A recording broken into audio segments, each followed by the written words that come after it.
Você clicou nesse vídeo porque você desconfia que você finge que estuda ou você tem certeza que finge que estuda. Tendo certeza ou desconfiando que finge que estuda, eu vou te mostrar como é que se finge que estuda. Eu vou te mostrar neurocientificamente como se finge que estuda. Existe uma coisa muito importante nos teus estudos que gera dopamina para que você continue estudando, o que se chama métrica.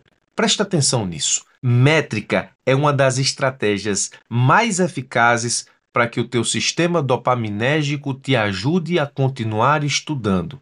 A métrica, ela gamifica o estudo.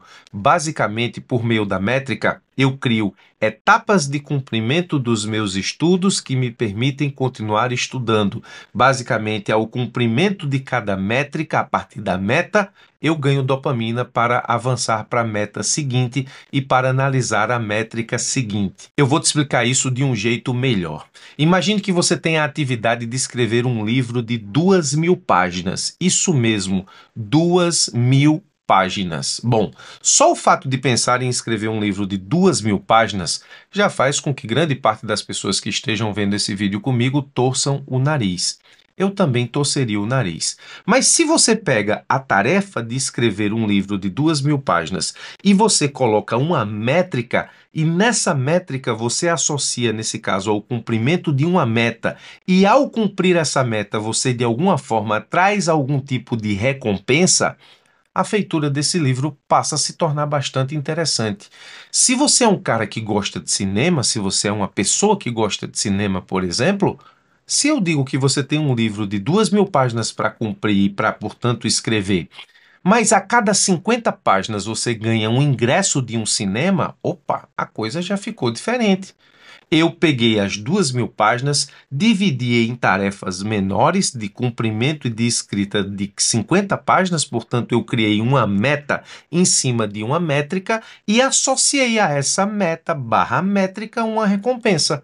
A cada 50 páginas escritas, eu ganho um ingresso para ir no cinema. E, nesse caso, eu tenho uma recompensa. No processo, eu pego dopamina barra recompensa e injeto no processo de escrever um livro de 2.000 páginas. Perceba que essa segunda hipótese de escrita de livro de 2.000 páginas, ela foi muito melhor estruturada em termos de cérebro, em termos de aceitação mental cerebral para você que assiste o vídeo. E qual é o segredo aqui? O segredo é a dopamina ser injetada no processo. Isso acontece quando eu gamifico o processo. E eu gamifico o processo quando eu uso métrica barra meta somada a uma recompensa, que nesse caso pode ser uma recompensa do próprio cumprimento da meta.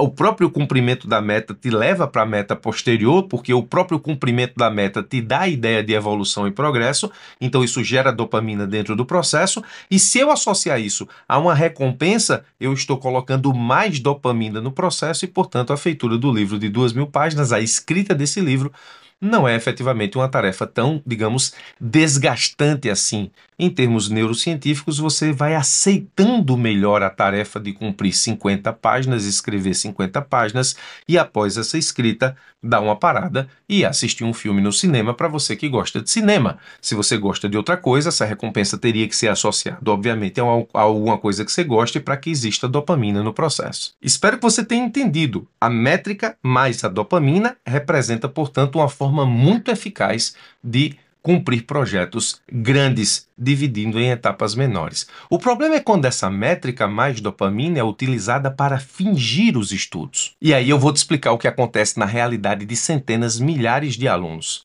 Os alunos que utilizam efetivamente a ideia de métrica mais dopamina para fingir os estudos, praticamente utilizam a seguinte estratégia.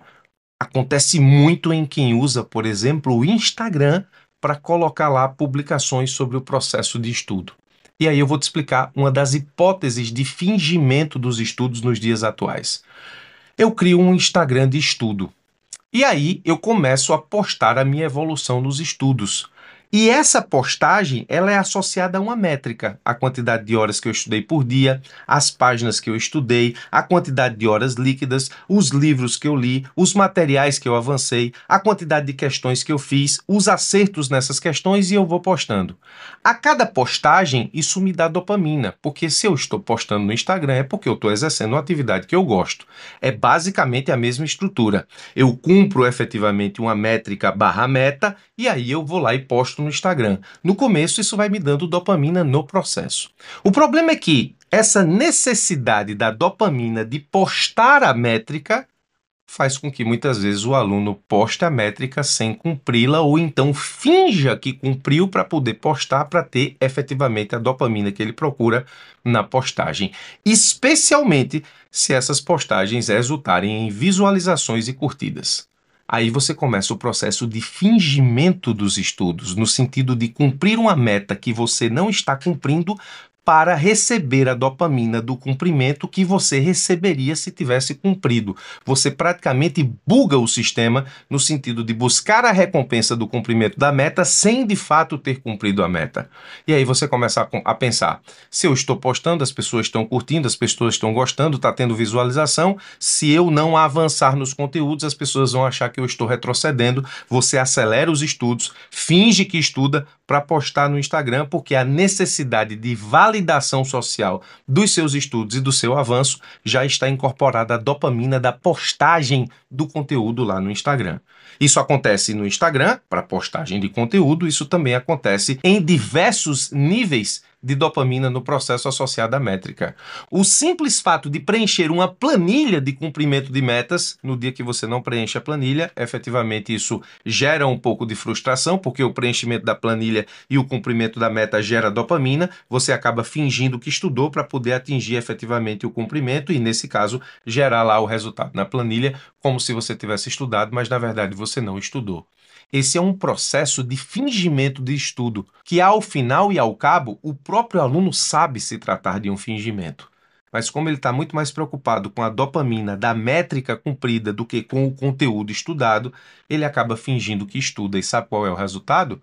Se eu finjo que estudo, na verdade, eu não estudo. E se eu não estudo e vou para a prova com o estudo fingido, a prova pune.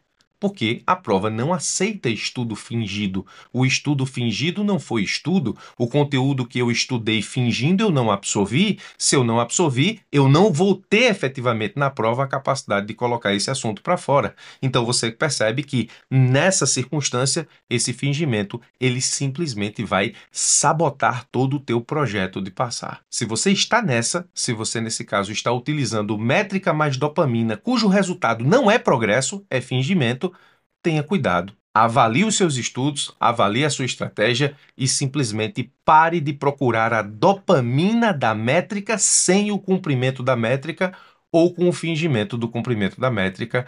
Vejo muitos alunos sofrerem as consequências desse tipo de fingimento. Espero ter te ajudado com mais essa. Forte abraço e até os nossos próximos encontros.